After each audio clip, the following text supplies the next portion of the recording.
बृहस्पति देव की व्रत कथा।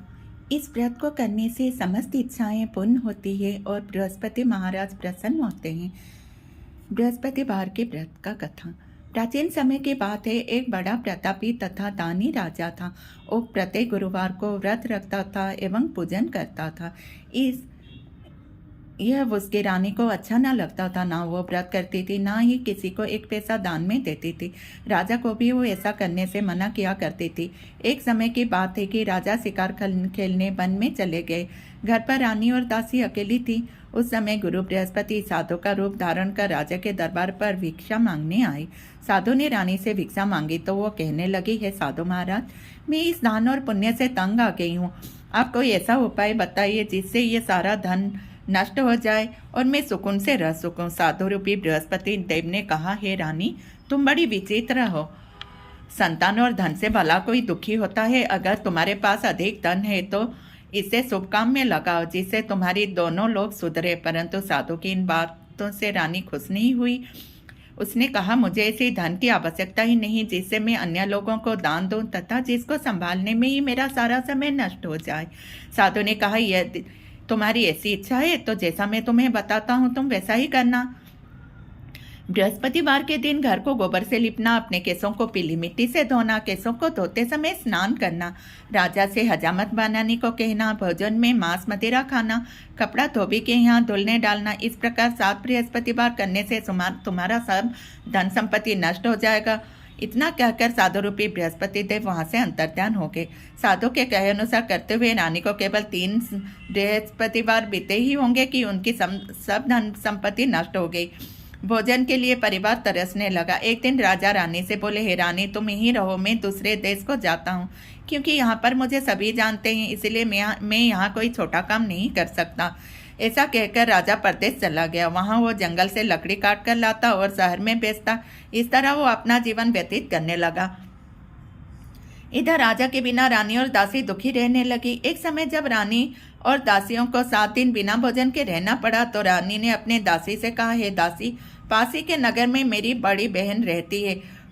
वो बड़ी धनवान है, तुम उसके पास जाओ और कुछ खाने के लिए ले आओ ताकि हमारा थोड़ा बहुत गुजर बसर हो जाए। दासी रानी की बहन के पास गई। उस दिन बृहस्पतिवार था। रानी की बहन उस समय बृहस्पतिवार की कथा सुन रही थी। दासी ने रानी की बहन को अपनी रानी का संदेश दिया, पर रानी की बहन ने उसकी एक ना जवाब दी। जब दासी को रानी की बहन से कोई उत्तर न मिला तो वो दुखी होकर क्रोधित होकर आ गई। दासी ने वापस आकर रानी को सारी बात बता दी। सुनकर रानी ने अपने भाग्य को कोसा। उधर रानी की बहन ने सोची कि मेरी बहन की दासी आई थी परंतु मैं उससे ना बोली, इसीलिए वो बहुत दुखी हो गई। कथा सुनने के बाद पूजन समाप्त कर वो अपने बहन के घर गई और कहने लगी, है बहन, मैं बृहस्पति देव की कथा सुन रही थी। तुम्हारी दासी गई परंतु जब तक कथा न होती तब तक ना उठते हैं ना बोलते हैं, इसीलिए मैं नहीं बोली। कहो दासी क्यों गई थी? रानी बोली, बहन, हमारे घर अनाज नहीं है। ऐसा कहते कहते रानी की आंखें भर आई। उसने दासियों समेत भूखा रहने की सारी बात अपनी बहन को बता दी। रानी की बहन बोली, बहन देखो, बृहस्पति देव भगवान सबकी मनोकामनाएं पूर्ण करते हैं। देखो, शायद तुम्हारे घर में अनाज रखा हो। यह सुनकर दासी घर के अंदर गई तो वहां उसे एक घड़ा अनाज का भरा मिल गया। उसे बड़ी हैरानी हुई क्योंकि उसने सारे बर्तन एक एक करके देख लिए थे। उसने बाहर आकर रानी को सब बात बताया। दासी रानी से कहने लगी, है रानी, जब हमको अन्न नहीं मिलता तो हम व्रत ही तो किया करते हैं, इसीलिए क्यों ना हम व्रत की कथा की विधि इनसे पूछकर हम भी व्रत किया करें। दासी के कहने पर रानी ने अपनी बहन से बृहस्पतिवार व्रत के बारे में पूछा। उसकी बहन ने बताया, बृहस्पतिवार के व्रत में चने के दाल और के को विष्णु भगवान को केले के जड़ में पूजा करते हैं, चढ़ाते हैं और विष्णु भगवान को केले के जड़ में दीपक जलाकर पूजा करते हैं, पीला भोजन करते हैं, कथा सुनते हैं। इससे गुरु भगवान बृहस्पति प्रसन्न होते हैं, मनोकामना पूर्ण करते हैं। व्रत और पूजन की विधि बताकर रानी की बहन अपने घर गई। रानी और दासी दोनों ने निश्चय किया कि बृहस्पति देव भगवान का पूजन वो जरूर हर रोज करेंगे। हर बृहस्पतिवार के दिन उनको व्रत रखना होगा। घुड़साल में जाकर चना और गुड़ बीन लाई तथा उसकी दाल से केले की जड़ तथा विष्णु भगवान का पूजन करने लगे। और पीला भोजन कहाँ से आए? दोनों बड़ी दुखी हो गई थी, परंतु उन्होंने व्रत किया था, इसलिए बृहस्पति देव भगवान प्रसन्न थे। एक साधारण व्यक्ति के रूप में वो 2 थालों में सुंदर पीला भोजन लेकर आए और दासी को देखकर बोले, हे दासी, यह भोजन तुम्हारे लिए और तुम्हारे रानी के लिए है, इससे तुम दोनों ग्रहण करना। दासी भोजन पाकर बहुत प्रसन्न हो गई। उसने रानी को सारी बात बताई। उससे बाद से प्रत्येक बृहस्पतिवार को गुरु भगवान का व्रत और पूजन उन दोनों ने करने लगे। बृहस्पति भगवान की कृपा से उनके पास बहुत सारा धन आ गया, परंतु रानी फिर पहले की तरह आलस्य करने लगी। तब दासी बोली, देखो रानी, तुम पहले भी इस प्रकार आलस्य करती थी, तुम्हें धन के रखने में कष्ट होता था, इस कारण सभी धन नष्ट हो गए। अब गुरु भगवान की कृपा से हमको धन मिला है तो हमें आलस्य नहीं करनी चाहिए। बड़ी मुसीबतों के बाद हमने धन इकट्ठा किया है, इसीलिए हमें दान पुण्य करनी चाहिए। अब तुम भूखे मनुष्यों को भोजन करवाओ, प्याव लगवाओ, ब्राह्मणों को दान दो, कुआं का तालाब अवड़ी आदि का निर्माण करवाओ, मंदिर पाठशाला बनवाकर ज्ञान दान दो, कुमारी कन्याओं का विवाह करवाओ, अर्थात धन को शुभ काम में खर्च करो, जिससे तुम्हारे कुल का यश बढ़े तथा स्वर्ग प्राप्त हो, पितर प्रसन्न हो। दासी की बात मानकर रानी शुभ काम करने लगे। उसका यश फैलने लगा। एक दिन रानी और दासी आपस में विचार करने लगे कि ना जाने राजा किस देश में होंगे, उनकी कोई खोज खबर भी नहीं है। उन्होंने श्रद्धापूर्वक गुरु भगवान से प्रार्थना की कि राजा जहाँ कहीं भी हो शीघ्र वापस आ जाए। उधर राजा परदेश में बहुत दुखी रहने लगा था। वह प्रतिदिन जंगल से लकड़ी बीनकर लाता था और उसे शहर में बेचकर अपने दुखी जीवन को बड़ी कठिनाई से व्यतीत करता था। एक दिन दुखी हो अपनी पुरानी बातों को याद करके वो रोने लगा और उदास होकर बैठ गया। उसी समय राजा के पास बृहस्पति देव साधु के रूप में आकर बोले, हे लकड़हारे, तुम इस सुनसान जंगल में किस चिंता में बैठे हो, मुझे बताओ। यह सुन राजा के नेत्र में जल भर आया। साधु की वंदना कर राजा ने अपनी संपूर्ण कहानी उन्हें बताई। महात्मा बड़े दयालु थे। वह राजा से बोले, हे राजा, तुम्हारी पत्नी ने बृहस्पति देव के प्रति अपराध किया था, जिसके कारण तुम्हारी यह दशा हुई। अब तुम किस प्रकार की चिंता मत करो, भगवान तुम्हें पहले से अधिक धन देंगे। तुम्हारे पत्नी ने बृहस्पतिवार का व्रत प्रारंभ कर दिया है। अब तुम भी बृहस्पति देव का व्रत करके चने के दाल और गुड़ जल को के लोटे में डालकर केले का पूजन करो, फिर कथा कहो या सुनो, भगवान तुम्हारी सब इच्छाएं पूर्ण करेंगे। साधु की बात सुनकर राजा बोला, हे प्रभु, लकड़ी बेचकर तो इतना पैसा भी नहीं बचता जिससे भोजन करने के उपरांत कथा कुछ बचा सकूं। मैंने रात्र में अपनी रानी को व्याकुल देखा है। मेरे पास कोई साधन नहीं जिससे उसका समाचार जान सकूं।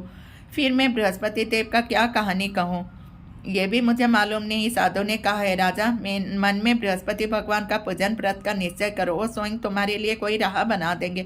बृहस्पतिवार के दिन तुम रोजाना की तरह लकड़ियां लेकर शहर में जाना। तुम्हें रोज से दुगना धन प्राप्त होगा, जिससे तुम भली भांति भोजन कर लोगे तथा बृहस्पति देव की पूजन का सामान भी आ जाएगा। जो तुमने बृहस्पतिवार की कहानी के बारे में पूछा है वो इस प्रकार है।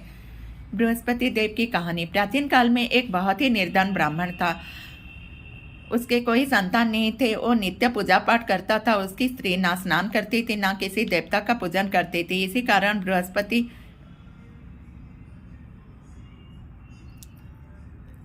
कारण ब्राह्मण देवता बहुत दुखी रहने लगे थे। भगवान की कृपा से ब्राह्मण के यहाँ एक सुंदर कन्या उत्पन्न हुई। कन्या बड़ी होने लगी। प्रातः स्नान करके वो भगवान विष्णु का जप करने लगी। बृहस्पतिवार का व्रत भी करने लगी थी। पूजा पाठ समाप्त कर पाठशाला जाती तो अपनी मुट्ठी में जौ भर कर ले जाती थी। पाठशाला जाने के मार्ग में जौ डालती जाती थी। लौटते समय वह जौ सोने के बन जाते थे। उसे घर लेकर आती थी। एक दिन बालिका सूप में उस सोने के जौ को पटक रही थी। तब उसकी माँ ने देख लिया और कहा, हे बेटी, सोने के जौ को साफ करने के लिए सोने की सूप भी तो होनी चाहिए। दूसरे दिन गुरुवार था। कन्या ने व्रत रखा और बृहस्पति देव से सोने की सूप देने की प्रार्थना की। बृहस्पति देव ने उसकी प्रार्थना स्वीकार कर ली। रोजाना की तरह वो कन्या जौ फैलाते हुए पाठशाला चली गई। पाठशाला से लौटकर जब वो जौ बीन रही थी, बृहस्पति देव की कृपा से उसे सोने का सूप भी मिला। उसे वो घर ले आई और उससे वो सोने की जौ को साफ करने लगी। परंतु उसकी माँ को ये वही ढंग रहा था। ना वो पूजा पाठ करती थी, ना वो सुबह नहाती थी। एक दिन की बात है, कन्या सोने के सूप में जब जौ साफ कर रही थी, उस समय उसे नगर का राजकुमार वहाँ मिला वो वहाँ से निकल रहे थे। कन्या के रूप को देखकर वो मोहित होके राजमा लाकर वो भोजन तथा जल त्याग कर उदास होकर लेट गए। राजा को जब राजकुमार द्वारा अन्न और जल त्यागने का समाचार ज्ञात हुआ तो अपने मंत्रियों के साथ वो अपने पुत्र के पास गया और कारण पूछा। राजकुमार ने राजा को उसी लड़की का घर का पता बताया। मंत्री उस लड़की के घर गए। मंत्री ने ब्राह्मण को के समक्ष राजा की ओर से निवेदन किया। कुछ ही दिन बाद ब्राह्मण की कन्या का विवाह राजकुमार के साथ संपन्न हो गया। कन्या के घर से जाते ही ब्राह्मण के घर में पहले की भांति गरीबी का निवास हो गया।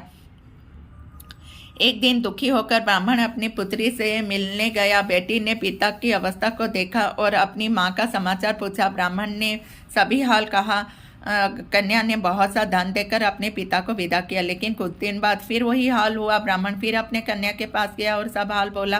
फिर कन्या ने बोला, हे पिताजी, आप माताजी को यहाँ ले आइए, मैं उन्हें वो विधि बता दूंगी जिससे सारे गरीबी दूर हो जाएगी। ब्राह्मण देवता अपनी स्त्री को साथ लेकर अपनी पुत्री के पास राजमहल पहुंचे। पुत्री ने अपने माँ को समझाने लगी, है माँ, तुम प्रातःकाल स्नानादि करके विष्णु भगवान का जाप करो और पूजन करो, सब दरिद्रता जो दूर हो जाएगी। परंतु उसकी माँ ने उसकी एक बात न मानी। वो प्रातःकाल उठकर अपनी पुत्री का बच्चा झूठा खा लेने लगी।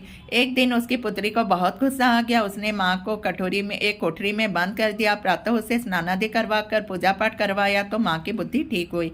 इसके बाद वो नियमित पूजा पाठ करने लगे और प्रत्येक बृहस्पतिवार के व्रत रखने लगे। इस व्रत के प्रभाव से मृत्यु के बाद वो स्वर्ग को गए। ब्राह्मण भी सुखपूर्वक इस लोक का सुख भोग कर स्वर्ग को प्राप्त हुआ। इस तरह कहानी कहकर साधु देवता वहां से लोप हो गए। धीरे धीरे समय व्यतीत होने पर फिर बृहस्पतिवार आया।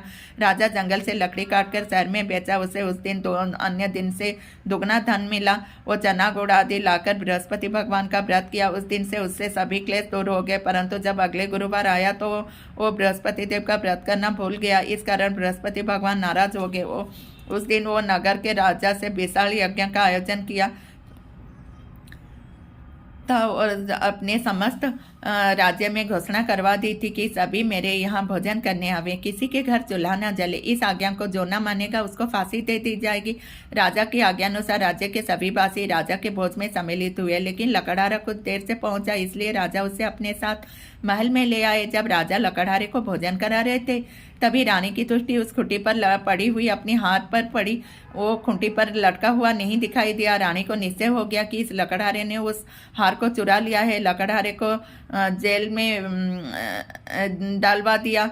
लकड़हारे जेल में विचार करने लगा, ना जाने कौन सा पूर्वजन्म के पाप से मुझे ये दुख प्राप्त हुआ है। और जंगल में मिले साधु देवता को ध्यान करके रोने लगा। तत्काल बृहस्पति देव प्रकट हुए और कहने लगे, अरे मूर्ख, तूने बृहस्पति देवता का कथा नहीं की, इस कारण तुझे ये दुख प्राप्त हुआ। अब चिंता मत कर, बृहस्पतिवार के दिन जेलखाना के दरवाजे पर तुझे 4 पैसे पड़े मिलेंगे, उनसे तू बृहस्पति देव का पूजन करना तो सभी क्लेश दूर हो जाएंगे।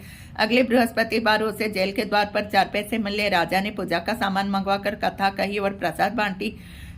उसी रात्र में बृहस्पति देव ने उस नगर के राजा को सौंपने में कहा, राजा, तूने जिसे जेल में बंद किया उसे छोड़ देना, वो निर्दोष है। राजा प्रातःकाल उठा और खूंटी पर हाल लटका हुआ देखकर वो लकड़हारे से क्षमा प्रार्थना मांगी और राज्य के योग्य सुंदर वस्त्र आभूषण देकर उन्हें विदा करवाया। गुरुदेव की आज्ञानुसार राजा अपने नगर को चल दिए। राजा जब नगर के निकट पहुंचे तो उन्हें बड़ा आश्चर्य हुआ। नगर में पहले से अधिक बाग, तालाब, कुएं, धर्मशालाएं, मंदिर आदि बने हुए थे। राजा ने पूछा, ये किसके धर्मशालाएं और कुएं तालाब है? राजा सबने बताया कि ये रानी और दासी द्वारा बनाया गया है। राजा को बड़ा आश्चर्य और गुस्सा भी आया। उनकी अनुपस्थिति में रानी के पास इतना धन कहाँ से आ गया? वो घर पहुंचे और जब रानी सुनी कि राजा आ रहे हैं तो वो अपनी दासी को बोली, तो दरवाजे पे खड़ी हो जा। रानी के आज्ञा अनुसार दासी दरवाजे पर खड़ी हो गई। जब राजा वहां पर पहुंचे तो उनको अपने साथ महल में ले आई। तब राजा ने क्रोध करके अपनी तलवार निकाली और पूछने लगे, बताओ ये धन तुम्हें कहाँ से प्राप्त हुआ? तब रानी ने सारी कथा बताई। राजा तब निश्चय किए कि रोजाना अब वो बृहस्पतिवार का कथा दिन में 3 बार करेंगे। उन्होंने हमेशा उनके दुपट्टे में चने की दाल बंधी रहती थी और दिन में 3 बार वो कथा कहते थे। एक रोज़ राजा ने विचार किया कि चलो मैं अपने बहन के यहाँ हो आऊँ। इस तरह का निश्चय कर राजा घोड़े पर सवार हो अपने बहन के यहाँ चल दिए। मार्ग में उन्हें देखा कि कुछ आदमी मुर्दे को लिए जा रहे हैं।